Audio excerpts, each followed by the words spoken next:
Hello students, today's our topic is money cost. Money cost वो cost होती है, money cost refers to that cost that incurred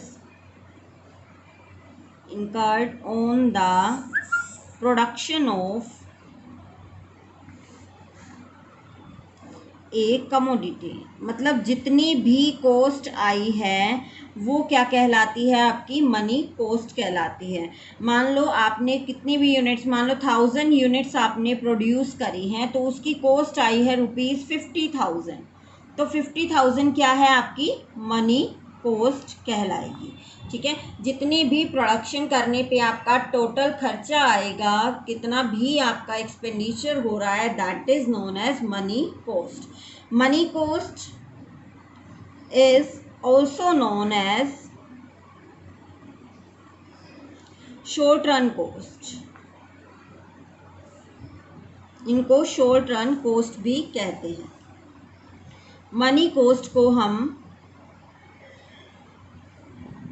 3 parts में divide कर सकते हैं। First is total cost, average cost and marginal cost. अब इनको हम 1 बाय 1 स्टडी करेंगे। आज हम स्टडी करेंगे concept of total cost. Total cost क्या है? Total cost refers to all the expenditure incurred on the production of goods। ठीक है, टोटल कॉस्ट क्या है? जितना भी आपने एक्सपेंडिचर किया है वो क्या कहलाता है? टोटल कॉस्ट कहलाता है। अब टोटल कॉस्ट को हम 2 पार्ट्स में डिवाइड कर सकते हैं।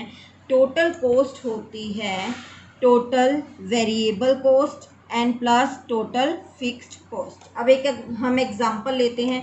जैसे मान लो हमने 100 गुड्स को प्रोड्यूस करना है, तो ठीक है, तो उसके लिए हमें चाहिए रॉ मटेरियल चाहिए, प्लस लेबर लगानी पड़ेगी, वर्कर्स लगाने पड़ेंगे, ठीक है, उनको वेजेस पे करनी है, प्लस में बिल्डिंग चाहिए,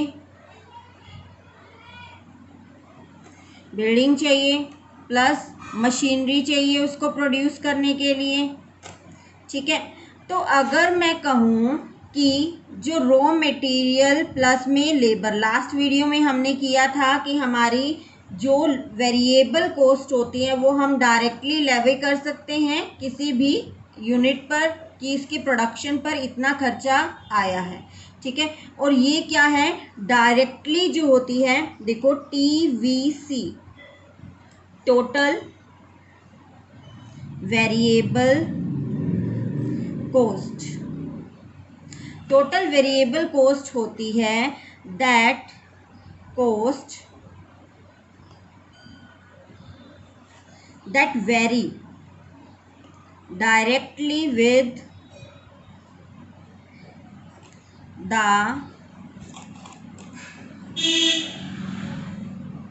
output। जो क्या है, आउटपुट के साथ साथ वेरी करती है। मतलब आपने 1 यूनिट प्रोड्यूस की तो कॉस्ट क्या है, मान लो ₹10 है। 2 यूनिट्स प्रोड्यूस की तो आपकी कॉस्ट आई 20। ठीक है, 3 यूनिट प्रोड्यूस की तो आपकी कॉस्ट आई 30। मीन्स ये क्या है, जिस तरह से आप प्रोडक्शन को बढ़ा रहे हो वैसे ही क्या है, आपकी जो कॉस्ट है वो बढ़ती जा रही है। तो क्या है, आपकी टोटल वेरिएबल कॉस्ट वो कॉस्ट होती है जो डायरेक्टली वेरी करती है लेवल ऑफ आउटपुट के साथ, with the level of output. Clear?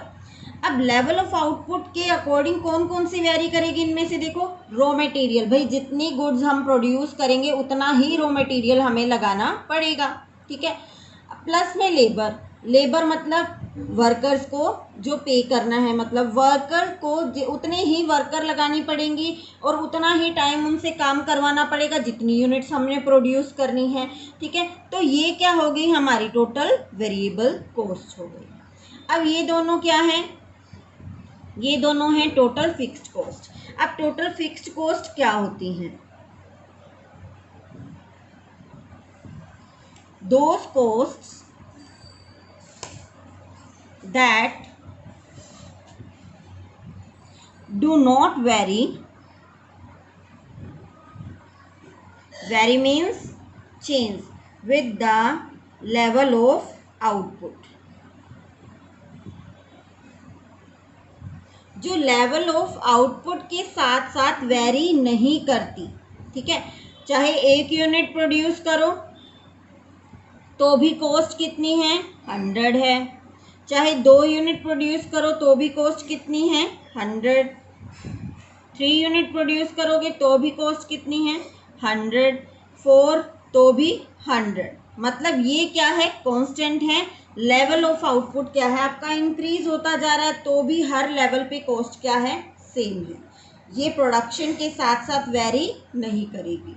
ठीक है, जैसे बिल्डिंग का जो रेंट है वो तो आपको पे करना ही पड़ेगा ना, चाहे आप कोई भी यूनिट प्रोड्यूस ना करो और चाहे आप 100 यूनिट्स प्रोड्यूस कर लो, चाहे 200 कर लो, चाहे 500 कर लो, उसका रेंट तो आपका सेम ही रहेगा ना। ये थोड़ी होएगा कि 0 यूनिट प्रोड्यूस किए हैं 20 बार आप रेंट रहने ही दो, क्या करोगे देके, आपने तो कुछ प्रोडक्शन ही नहीं की। ऐसा कुछ होता है, नहीं होता ना, आपको तो बिल्डिंग का रेंट देना ही पड़ेगा। ठीक है, मशीनरी है, मशीनरी तो लानी ही पड़ेगी, उसके ऊपर खर्चा तो करना ही पड़ेगा। चाहे 10 यूनिट प्रोड्यूस कर लो, चाहे 100 कर लो, चाहे 50 कर लो, चाहे 150 कर लो, कितनी भी यूनिट प्रोड्यूस कर लो, जो मशीनरी है वो तो लानी ही पड़ेगी। ठीक है, तो ये क्या है, ये आपका फिक्स्ड है, ये प्रोडक्शन के साथ वेरी नहीं कर रहा। ठीक है, तो टोटल कॉस्ट क्या हुआ, इन दोनों का सम हुआ, टोटल हुआ। टोटल वेरिएबल कॉस्ट प्लस में total fixed cost. Total cost क्या हुई, टोटल वेरिएबल कॉस्ट प्लस में टोटल फिक्स्ड कॉस्ट। अब टोटल वेरिएबल कॉस्ट मान लो इसके ऊपर हमारा प्रोडक्शन पे खर्च 100 यूनिट हम प्रोड्यूस कर रहे हैं, तो उसके ऊपर 150 टोटल को वेरिएबल कॉस्ट आ रही है और 100 हमारी आ रही है टोटल फिक्स कॉस्ट आ रही है। तो टोटल कॉस्ट क्या हो जाएगी हमारी, 250 रुपीज़ हमारी टोटल कॉस्ट आ जाएगी। ठीक है,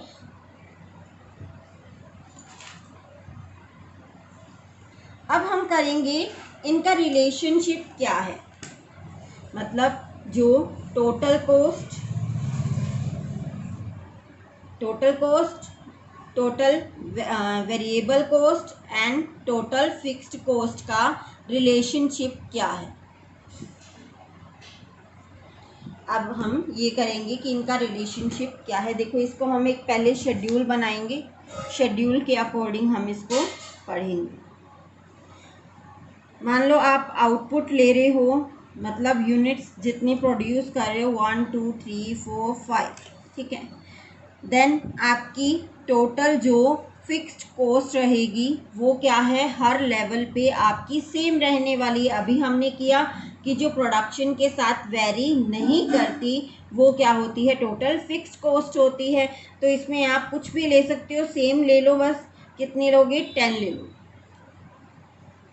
कितनी आ रही है आपकी टोटल फिक्स कॉस्ट, 10। ठीक है, अब टोटल वेरिएबल कॉस्ट देखेंगे। वेरिएबल कॉस्ट आ रही है आपकी, मान लो पहले अगर आपने यहाँ पे मैं 0 भी बना लेती हूँ, 0 अगर प्रोडक्शन होती है तो आपकी कॉस्ट, टोटल वेरिएबल कॉस्ट आ जाएगी 0। मतलब आपने कोई भी प्रोडक्शन नहीं किया तो ना तो आपको लेबर को पे करने की नीड है, वर्कर्स को पे करने की नीड है नहीं ना, क्योंकि उन्होंने प्रोडक्शन ही नहीं किया। ठीक है, या फिर रॉ मटेरियल लगाने की नीड है, कोई प्रोडक्शन ही नहीं किया तो रॉ मटेरियल कहाँ पे यूज़ होगा। ठीक है, तो टोटल वेरिएबल कॉस्ट अगर 0 यूनिट प्रोड्यूस करते हो तो आपकी टोटल वेरिएबल कॉस्ट क्या आ जाएगी, 0 आ जाएगी। 1 यूनिट पे मान लो आपकी प्रोडक्शन आती है, कॉस्ट आती है 6, देन 10, देन मान लो 14, देन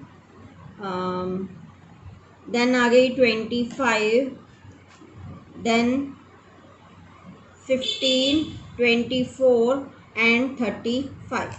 ठीक है, इस तरह से लगा। अब टोटल कॉस्ट क्या होती है, देखो टोटल कॉस्ट का फॉर्मूला हमने किया था टोटल वेरिएबल कॉस्ट प्लस में टोटल फिक्स्ड कॉस्ट, मतलब इन दोनों का टोटल क्या हो जाएगा, हमारा टोटल कॉस्ट हो जाएगी। ठीक है, अब हम ज़ीरो लेवल ऑफ आउटपुट पे इसकी कॉस्ट, टोटल फिक्स्ड कॉस्ट तो 10 ही रहेगी ना। ठीक है, ज़ीरो पे 10 प्लस ज़ीरो कितनी आई टोटल कॉस्ट 10, 1 पे 10 प्लस 6 कितनी आई 16, 3 पे 10 plus 10 20, then 10 plus 14 24, then 10 plus 24 34, then 10 plus 35 45। ठीक है, तो इस तरह से आपकी क्या निकली, टोटल कॉस्ट निकली। आउटपुट के इंक्रीज होने के साथ साथ आपकी कॉस्ट के ऊपर क्या इफेक्ट पड़ता है वो हमें अब ग्राफिकली समझेंगे।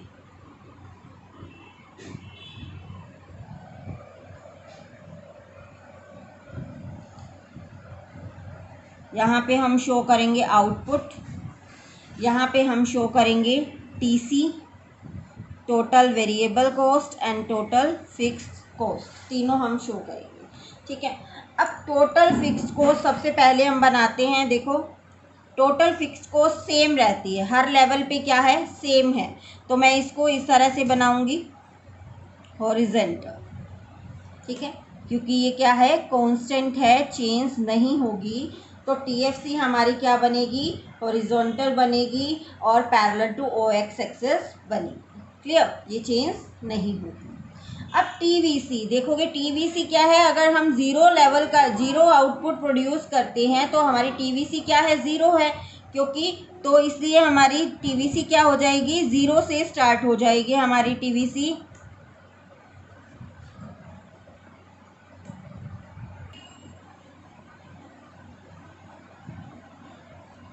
हमारी टीवीसी आ जाएगी ज़ीरो से स्टार्ट होकर,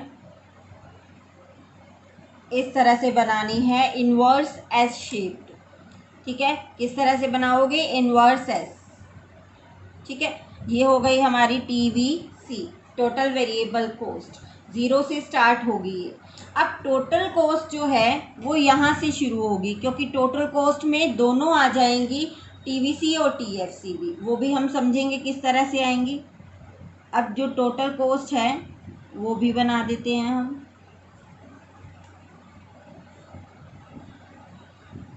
ये हमारी बन गई टोटल कॉस्ट। ठीक है, अब देखो, अभी हम इसको एक्सप्लेन करेंगे डायग्राम को, तब सारी चीज़ें क्या है क्लियर हो जाएंगी।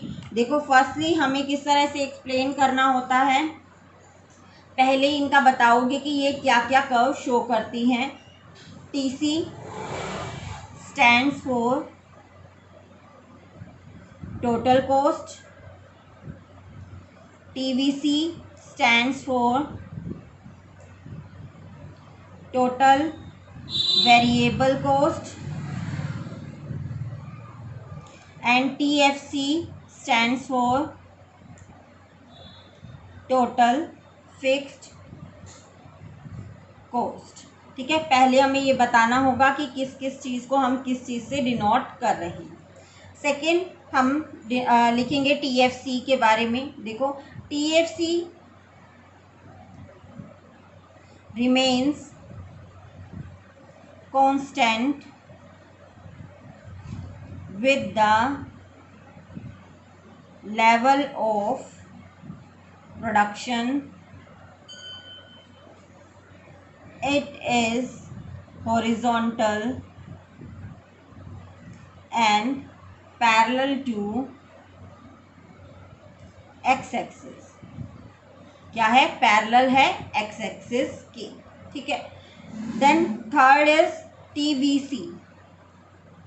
TVC total variable cost start from origin, origin से स्टार्ट हो रही है, ज़ीरो से स्टार्ट हो रही है, start from origin and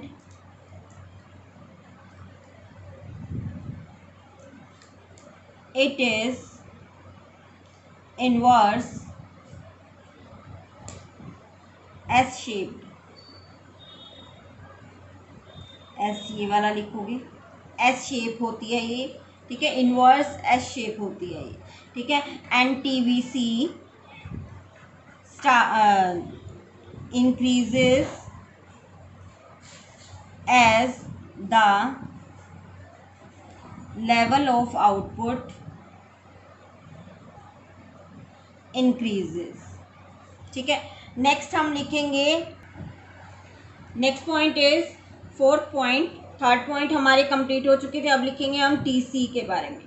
TC never starts from origin, ये कभी भी ओरिजिन से स्टार्ट नहीं होगी। कहाँ से स्टार्ट होगी? जहाँ से टीएफसी स्टार्ट हो रही है, ठीक है।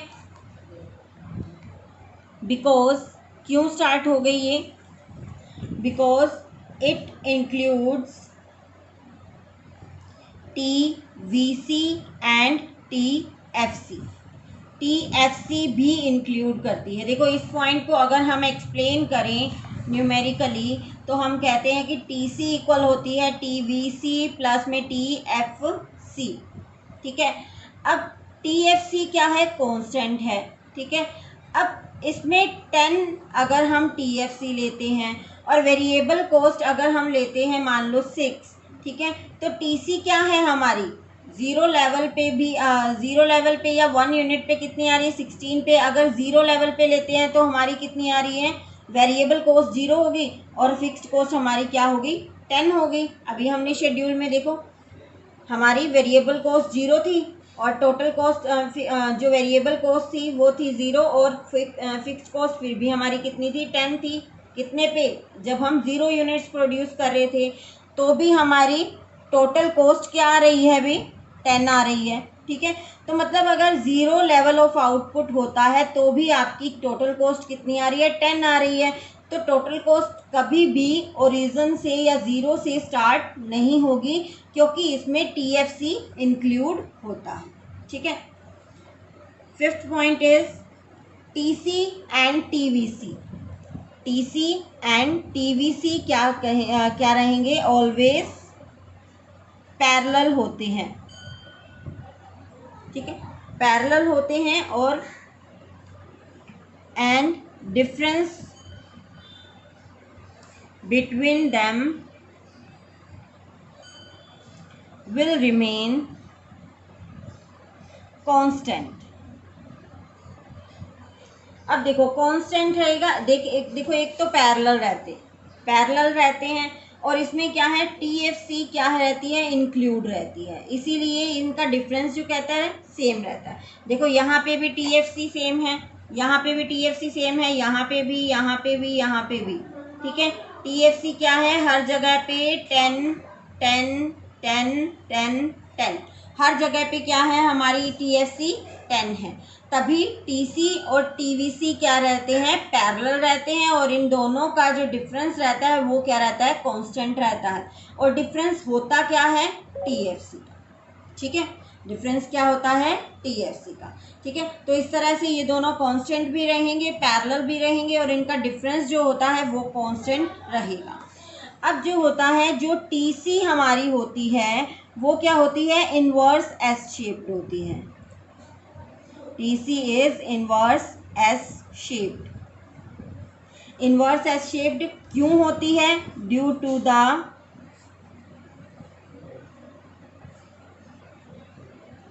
to the law of variable proportion.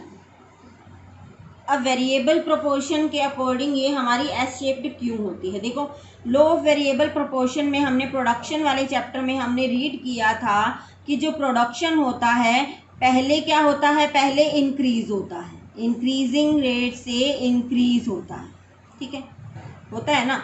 तो उसके बाद क्या हो जाता है? कांस्टेंट डिक्रीज होना शुरू हो जाता है, डिक्रीज होना शुरू हो जाता है। उसके बाद क्या हो जाता है? नेगेटिव भी हो जाता है। नेगेटिव रिटर्न्स देते हैं ना हमें, ठीक है, नेगेटिव भी हो जाता है। तो जब इंक्रीज होता है तब हमारी कॉस्ट क्या होती है? कॉस्ट कम हो जाती है ना, तभी तो इंक्रीजिंग रिटर्न्स मिलेंगे हमें। जब लो ऑफ वेरिएबल प्रोपोर्शन के अकॉर्डिंग हमारा प्रोडक्शन या आउटपुट जो है या फिर हमारा मार्जिनल रिटर्न जो फैक्टर है वो इंक्रीज हो रहा है तो हमारी कॉस्ट क्या होगी, रिड्यूस हो गई। ठीक है, तो इसी के अकॉर्डिंग पहले जो कॉस्ट है वो रिड्यूस होती है, फिर उसके बाद कांस्टेंट हो जाती है, फिर उसके बाद क्या है, इंक्रीज होना शुरू हो जाती है। जब हमें नेगेटिव रिटर्न या डिक्रीजिंग रिटर्न मिलने लग जाते हैं तो हमारी कॉस्ट क्या हो जाती है, इंक्रीज होना शुरू हो जाती है।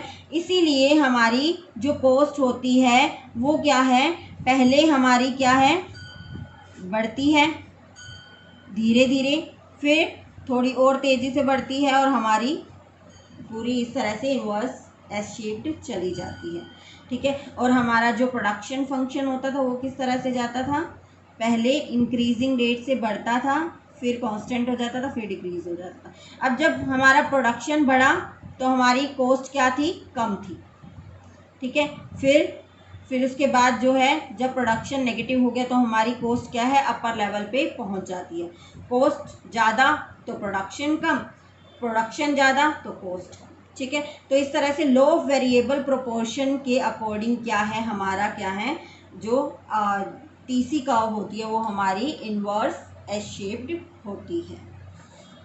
ओके, तो ये हमारा रिलेशनशिप जो टीसी, टीवीसी और टीएफसी में था ये आज कंप्लीट हो गया। नेक्स्ट टॉपिक में हम करेंगे रिलेशनशिप एवरेज कर्व्स का।